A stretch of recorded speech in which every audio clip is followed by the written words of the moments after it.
Welcome to ಪಾರು kitchen. ಇವತ್ತು ನಾನು ದಾವಣಗೆರೆ ಹೋಟೆಲಲ್ಲಿ ಮಾಡ್ತಾರಲ್ಲ ಚಟ್ನಿ ಮತ್ತು ಆಲೂಗಡ್ಡೆ ಪಲ್ಯ, ಆ ರೀತಿಯಾಗಿ ನಾನು ಮಾಡ್ತಾಯಿದ್ದೀನಿ ನೋಡಿ. ಮೊದಲಿಗೆ ನಾನು ಆಲೂಗಡ್ಡಿನ ಬೇಯಿಸ್ಕೊಂಡಿದ್ದೆ, ಚೆನ್ನಾಗಿ ತೊಳ್ಕೊಂಡು ಆಲೂಗಡ್ಡಿನ ಬೇಯಿಸ್ಕೊಂಡಿದ್ದೀನಿ. ಬೇಯಿಸ್ಕೊಂಡು ಆಲೂಗಡ್ಡೆ ನೀರಲ್ಲೇ ಈರುಳ್ಳಿನ ಉದ್ದುದಕ್ಕೆ ಹೆಚ್ಚಿ ಕಟ್ ಮಾಡಿ, ಈರುಳ್ಳಿನೂ ಮತ್ತು ಹಸಿಮೆಣ್ಸಿಕಾಯಿ ಅದರಲ್ಲೇ ಬೇಯಿಸ್ಕೋಬೇಕು. ಎಲ್ಲಿ ಆಲೂಗಡ್ಡೆ ನೀರಲ್ಲೇ ಈರುಳ್ಳಿನೂ ಹಸಿಮೆಣ್ಸಿಕಾಯಿನೂ ಬೇಯಿಸ್ಕೊಳ್ಳಿ. ಬೇಯಿಸ್ಕೊಂಡ ಮೇಲೆ ಹಸಿಮೆಣ್ಸಿಕಾಯಿಗೆ ತೆಗ್ದಿಟ್ಬಿಟ್ಟಿನಿ.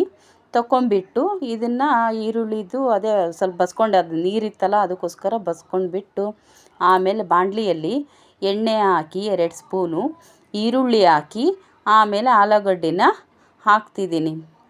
ಆಲೂಗಡ್ಡೆ ಬೇಯಿಸಿದ ಆಲೂಗಡ್ಡೆ ಹಾಕಿ, ಆಮೇಲೆ ಅದನ್ನು ಕ್ಲೀನಾಗಿ ಸ್ವಲ್ಪ ಉಪ್ಪು ಹಾಕಬೇಕು.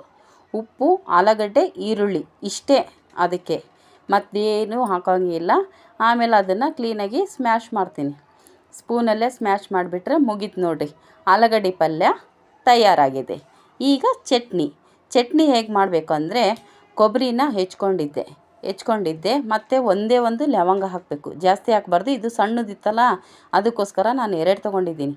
ಒಂದು ಬಟ್ಲಿಗೆ 1 ಲವಂಗ, 1 ಏಲಕ್ಕಿ ಮತ್ತು ರುಚಿಗೆ ತಕ್ಕಷ್ಟು ಉಪ್ಪು, ಹಸಿಮೆಣ್ಸಿಕಾಯಿ ಬೇಯಿಸ್ಕೊಂಡಿದ್ನಲ್ಲ ಅದು ಹಸಿಮೆಣ್ಸಿಕಾಯಿನ ಹಾಕಿ, ಆಮೇಲೆ ನೀರು, ಇದು ಕಾಯಿ ನೀರಾದರೂ ಹಾಕ್ರಿ, ಇಲ್ಲಾಂದರೆ ಬೇಯಿಸಿಟ್ಕೊಂಡಿದ್ನಲ್ಲ ಆ ನೀರಾದರೂ ಹಾಕಿ ರುಬ್ಕೊಳ್ಳಿ. ತರಿಯಾಗಿ ರುಬ್ಕೊಳ್ಳಿ, ಗಟ್ಟಿ ಚಟ್ನಿ ಟೈಪು ನೋಡಿ. ಚಟ್ನಿ ಆಮೇಲೆ ತಯಾರಾಗಿರುತ್ತೆ. ನಿಮಗೆ ಕಾಯಿ ನೀರಿಲ್ಲ ಅಂದರೆ ನೀರು ಸಮೇತನೂ ಹಾಕೋಬೋದು. ನೋಡಿ ಎಷ್ಟು ಚೆನ್ನಾಗಿ ಬಂದಿದೆಯಲ್ಲ, ತುಂಬ ಚೆನ್ನಾಗಿದೆ, ಟೇಸ್ಟಿಯಾಗಿದೆ. ದೋಸೆ ಜೊತೆ ಚಟ್ನಿ ಪಲ್ಯ, ಆಲೂಗಡ್ಡೆ ಪಲ್ಯ ರುಚಿಯಾಗಿರುತ್ತೆ.